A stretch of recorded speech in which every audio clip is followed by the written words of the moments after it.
আমন্ত্রণ সংবাদ রাতে, সঙ্গে আছি আমি তোয়া আফরোজ। এবার বিস্তারিত। একটি মা যে চোখ দিয়ে বাংলাদেশ দেখে সেই বাংলাদেশ করতে হলে জাতীয় নির্বাচনের গুরুত্ব অপরিসীম বলে মন্তব্য করেছেন বিএনপির ভারপ্রাপ্ত চেয়ারম্যান তারেক রহমান। একটি ইনসাফ ভিত্তিক মানবিক বাংলাদেশ গড়তে সবাইকে ঐক্যবদ্ধ থাকার আহ্বান জানান তিনি। বলেন, বিএনপি ক্ষমতায় গেলে প্রথম পর্যায়ে 50 লাখ প্রান্তিক পরিবারের মাঝে ফ্যামিলি কার্ড বিতরণ করা হবে। নিয়াজ মোর্শেদের রিপোর্ট। আমার এক একটা দিন মনে হয় কি এক একটা নারীর চোখে জ্বলুক স্বাধীনতার প্রদীপ, তবে সেই নারীর চোখেই আজ স্বজন হারানোর কান্না। জুলাই অভ্যুত্থানে কেউ হারিয়েছে স্বামীকে, কেউ তার সন্তানকে। বৃহস্পতিবার বিকেলে রাজধানীর শাহবাগে আবু সাইদ মিলনায়তনে জুলাই অভ্যুত্থানে নারীদের অবদান শীর্ষক আলোচনা সভায় যোগ দিয়ে শহীদ হওয়া পরিবারের নারী সদস্যরা হারানো স্বজনদের স্মৃতিচারণ করতে গিয়ে কান্নায় ভেঙে পড়েন। আসলে স্বামী ছাড়া এই দুনিয়াতে কোনো মূল্য নেই মেয়েদের। আসলে আমরা প্রত্যেকটা শহীদ পরিবার বিচার চাই, সুস্থ বিচার চাই। আলোচনা সভায় যোগ দিয়ে বিএনপির সিনিয়র নেতারা বলেন, নারীরা শুধু সুসন্তানই গড়বে না, দেশ গঠনেও ভূমিকা রাখবে। বাংলাদেশে আমরা যে জবাবদিহিমূলক সরকার দেখতে পাচ্ছি, সেই সরকার গঠনে আমাদের বোনদের সবার দায়িত্ব। কাজে আগামীতে যে নির্বাচন আসছে, সেই নির্বাচনে ইনশাআল্লাহ আমরা মায়েদের প্রতিনিধি দেখব। আর একই আলোচনা সভায় শুরু থেকেই ভার্চুয়ালি যুক্ত ছিলেন বিএনপির ভারপ্রাপ্ত চেয়ারম্যান তারেক রহমান। আলোচনা শেষে প্রধান অতিথির বক্তব্যে তিনি বলেন, বিএনপি ক্ষমতায় গেলে প্রায় 50 লাখ পরিবারকে ফ্যামিলি কার্ড দেওয়া হবে। ইনশাআল্লাহ আসন্ন নির্বাচনে বিএনপি জনগণের রায় রাষ্ট্র পরিচালনার সুযোগ পেলে পরিবারের নারী প্রধানের নামে কিন্তু আমরা ফ্যামিলি কার্ডটি আমরা ইস্যু করব। এই সময় তিনি ফ্যাসিবাদ যাতে আর মাথাচাড়া দিয়ে উঠতে না পারে সেজন্য নারীদের সজাগ থাকার আহ্বান জানান। দেশে যাতে আর কোনোভাবেই আর কোনোদিন ফ্যাসিবাদ, উগ্রবাদ, চরমপন্থা মাথা চাড়া দিয়ে উঠতে না পারে, এই ব্যাপারে বিশেষ করে নারী সমাজকে অত্যন্ত সতর্ক এবং সজাগ থাকতে হবে। ইনসাফ ভিত্তিক মানবিক বাংলাদেশ গড়ার জন্য সবাইকে ঐক্যবদ্ধ থাকার আহ্বান জানান তারেক রহমান। নিয়াজ মোর্শেদ, দেশ টিভি, ঢাকা। রাজনৈতিক গণতন্ত্রের সঙ্গে ব্যবসায়িক গণতন্ত্রায়ন নিশ্চিত করতে হবে এবং দল ও বিশেষ ব্যক্তিকে সুবিধা দিয়ে সত্যিকারের পরিবর্তন আসবে না বলে মন্তব্য করেছেন বিএনপির স্থায়ী কমিটির সদস্য আমির খসরু মাহমুদ চৌধুরী। বৃহস্পতিবার দুপুরে রংপুর বিভাগের অর্থনীতির পুনরুদ্ধার ও উন্নয়নের রাজনৈতিক অঙ্গীকার শীর্ষক মত বিনিময় সভায় যোগ দিয়ে এসব কথা বলেন তিনি। এ সময় ক্ষমতায় গেলে 18 মাসে 1 কোটি মানুষের কর্মসংস্থান সৃষ্টির প্রতিশ্রুতি পুনর্ব্যক্ত করে দ্রুত নির্বাচনের দাবিও জানান বিএনপির অন্যতম এই শীর্ষ নেতা। বলেন, আগামী দিনে ব্যবসা বাণিজ্যের প্রসারে নতুন প্রতিষ্ঠান সৃষ্টিতে উদ্যোক্তাদের আবেদন পুরোপুরি অনলাইন নির্ভর হবে। রাজনীতি একা চলতে পারে না। আমরা রাজনীতিতে যখন গণতন্ত্রের কথা বলি, অর্থনীতিতে যদি গণতন্ত্র না হয় তাহলে রাজনীতি চলতে পারবে না।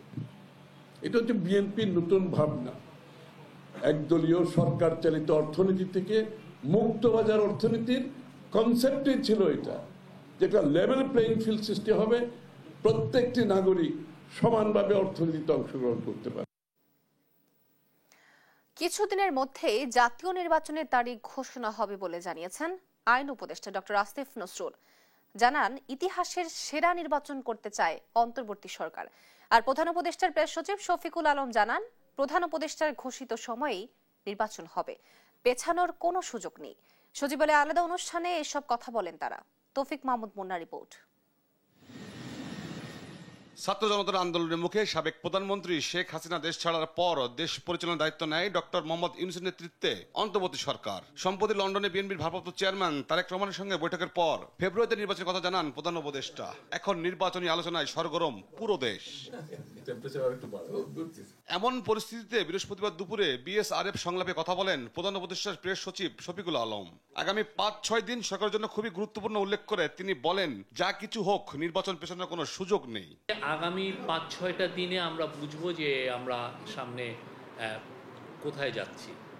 বাট একটা বিষয় আপনি নিশ্চিত থাকেন, ইলেকশন দেরি হবে না। ইলেকশন প্রফেসর ইউনূস যেই সময়ে বলেছেন তার থেকে একটা দিন দেরি হবে না। উনি প্রথমে বলেছিলেন যে এটা এপ্রিলের ফার্স্ট 15 ডের মধ্যে হবে। পরবর্তীতে আমরা লন্ডনে বলেছি যে এটা যদি অনেকগুলো সংস্কার হয় এবং ট্রায়ালের কাজগুলো এগিয়ে যায়, সেক্ষেত্রে এটা ফেব্রুয়ারিতে হবে। পরে নিজ মন্ত্রণালয়ে সংবাদ সম্মেলন করেন আইন উপদেষ্টা ডক্টর আসিফ নজরুল। নির্বাচন সুষ্ঠু করতে কাজ চলছে জানিয়ে তিনি বলেন, কিছুদিনের মধ্যে জাতীয় সংসদ নির্বাচনের তারিখ ঘোষণা হবে। নির্বাচনের সময় তো জাস্ট ওয়েট করেন, কিছুদিনের মধ্যে ঘোষণা শুনবেন। 8-এর ইলেকশন নিয়ে প্রশ্ন নাই, এটার সাথে আমি দ্বিমত পোষণ করি। 8-এর ইলেকশন নিয়ে প্রশ্ন তোলার অবকাশ আছে। আপনারা যারা সাংবাদিকরা আছেন, কাজ করেন, অনেক ভয়াবহ তথ্য পাবেন 8-এর ইলেকশন নিয়ে। যাই হোক, আমাদের যা যা করার আছে, ধরেন আমরা তো ইলেকশন কার্যক্রম তো ইলেকশন কমিশন দেখবে। আমি শুধু আমাদের সরকারের নিয়তের কথা আপনাকে বলতে পারি। আমাদের নিয়ত আছে বাংলাদেশের ইতিহাসে বেস্ট ইলেকশন দেওয়া, এটা স্যার আমাদেরকে সবসময় বলে।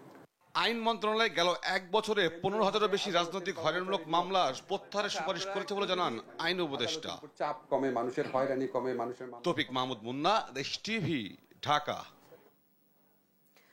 জুলাই সনদ বাস্তবায়ন করবে রাজনৈতিক দলগুলো, আর জাতীয় ঐকমত্য কমিশন অনুঘটকের কাজ করবে বলে মন্তব্য করেছেন কমিশনের সহসভাপতি অধ্যাপক আলী রিয়াজ। সংস্কারের আইনি ভিত্তি না থাকলে মূল্যহীন দাবি করে আদালতে যাওয়ার হুঁশিয়ারি দিয়েছে জামায়াতে ইসলামী। আর বিএনপির স্থায়ী কমিটির সদস্য সালাউদ্দিন আহমেদের মতে, জন আকাঙ্ক্ষার বৈধতাতেই হচ্ছে জুলাই সনদ। বিস্তারিত সাইফুল রিপনের প্রতিবেদনে। আমাদের জন্য 5 মিনিট সময় আছে। ফরেন সার্ভিস একাডেমিতে জাতীয় ঐকমত্য কমিশনের দ্বিতীয় ধাপের 23তম বৈঠকে আলোচনার বিষয়বস্তু ছিল সরকারি কর্ম কমিশন, মহা হিসাব নিরীক্ষক ও নিয়ন্ত্রক এবং ন্যায়পাল নিয়োগের বিধান, সংসদে উচ্চকক্ষের গঠন, সদস্য নির্বাচনের পদ্ধতি, এখতিয়ার, রাষ্ট্রপতি নির্বাচন পদ্ধতি, ইলেকটোরাল কলেজ, রাষ্ট্রপতির ক্ষমতা ও দায়িত্ব, নাগরিকের মৌলিক অধিকার সম্প্রসারণ সম্পর্কিত প্রস্তাব ও রাষ্ট্রের মূলনীতি।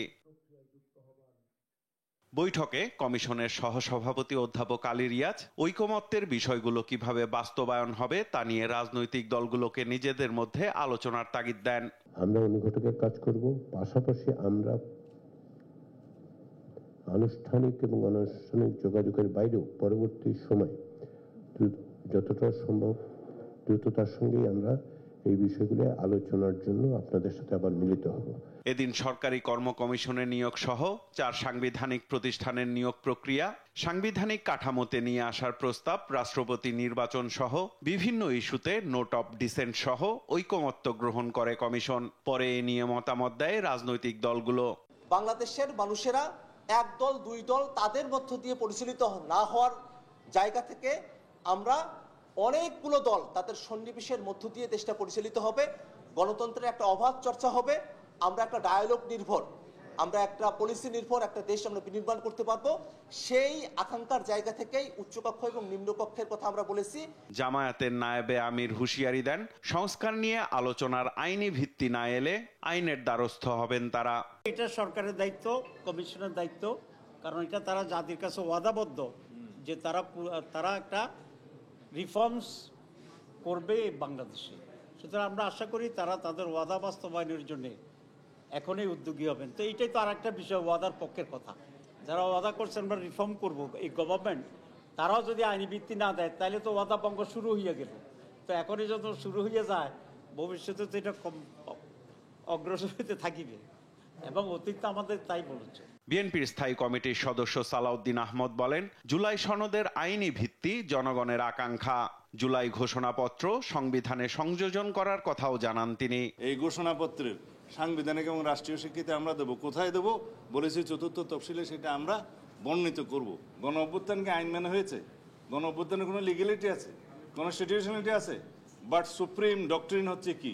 এটা হচ্ছে legitimate expectation of the people, এটাই সার্বভৌম এখতিয়ার। সুতরাং আমাদের যে সম্মতি, এর উপরে কোনো আইনি ভিত্তি হতে পারে না। ঐকমত্য কমিশনের এ পর্বের আলোচনা শেষ করে সংস্কার বাস্তবায়নের প্রক্রিয়া নিয়ে ফের রাজনৈতিক দলগুলোর সঙ্গে বৈঠকে বসার ইঙ্গিত দিয়েছে জাতীয় ঐকমত্য কমিশন। সাইফুল রিপন, দেশ টিভি, ঢাকা। রাজধানী ফরেন সার্ভিস একাডেমিতে আছেন আমাদের সহকর্মী তাইফুর রহমান তুহিন। বিস্তারিত জানাতে সরাসরি যুক্ত হচ্ছেন তিনি আমাদের সাথে। তুহিন, বিস্তারিত জানাবেন যে সংলাপের বিষয়ে সর্বশেষ কি তথ্য আছে আপনার কাছে? জি, আপনাকে ধন্যবাদ। জানেন যে এই ঐকমত্য কমিশনের যে রাজনৈতিক দলগুলোর সাথে বৈঠক করছেন সেটি কিন্তু আজকে শেষ দিন। আমরা শেষ দিনে দেখেছি বেশ কিছু বিষয় নিয়ে কিন্তু রাজনৈতিক দলগুলোর সাথে কমিশন আলোচনা করেছেন, যেখানে কিন্তু সবচেয়ে বেশি গুরুত্ব পেয়েছে রাষ্ট্রপতি নিয়োগ এবং তার ক্ষমতা, সেই সাথে সংসদে উচ্চকক্ষ এবং নিম্নকক্ষের যে বিষয়গুলো এবং সরকারি যে সাংবিধানিক যে পদগুলো রয়েছে সেই পদের নিয়োগের বিষয়গুলো, এই বিষয়গুলো কিন্তু গুরুত্ব পেয়েছে। আমরা যেটি জানিছি যে এখন পর্যন্ত রাষ্ট্রপতি নিয়োগের বিষয়টি কিন্তু ঐকমত্য এসেছেন। সেখানে যে দেখা যাচ্ছে যে সংসদের যে দুটি কক্ষ, উচ্চ কক্ষ, সেই বিষয়টি সেটিও কিন্তু আসলে ঐকমত্যে পৌঁছেছেন যে আসলে দুকক্ষ বিশিষ্ট সংসদ হবেন। আর সেখানে কিন্তু সেই দুকক্ষ বিশিষ্ট যারা সদস্য থাকবেন তাদের কিন্তু প্রত্যক্ষ ভোটের মাধ্যমে রাষ্ট্রপতি নির্বাচিত হবেন, এমনটাই কিন্তু সিদ্ধান্তে রাজনৈতিক দলগুলো পৌঁছেছেন। তবে সেই প্রক্রিয়াটা আসলে কি হবে, অর্থাৎ অনেকটি রাজনৈতিক দল কিন্তু বলেছেন যে রাষ্ট্রপতি নির্বাচনের ক্ষেত্রে পেয়ার পদ্ধতি কিন্তু তারা চেয়েছেন। তবে সেখানে বিএনপির পক্ষ থেকে কিন্তু বলা হয়েছিল যে যারা নিম্নকক্ষে অর্থাৎ জনগণের ভোটে যারা প্রতিনিধিত্ব করবেন, সেই সাথে উচ্চকক্ষে যারা নির্বাচিত হবেন 100 জন সদস্য, তারা প্রত্যক্ষ ভোটের মাধ্যমেই কিন্তু রাষ্ট্রপতি নিয়োগ করবেন। এই বিষয়টি কিন্তু যেহেতু একই সবাই সম্মতি হতে পারেনি, সেক্ষেত্রে নোট অফ ডিসেন্ট দিয়ে কিন্তু এটি গৃহীত হয়েছে। একই সাথে আমরা দেখেছি যে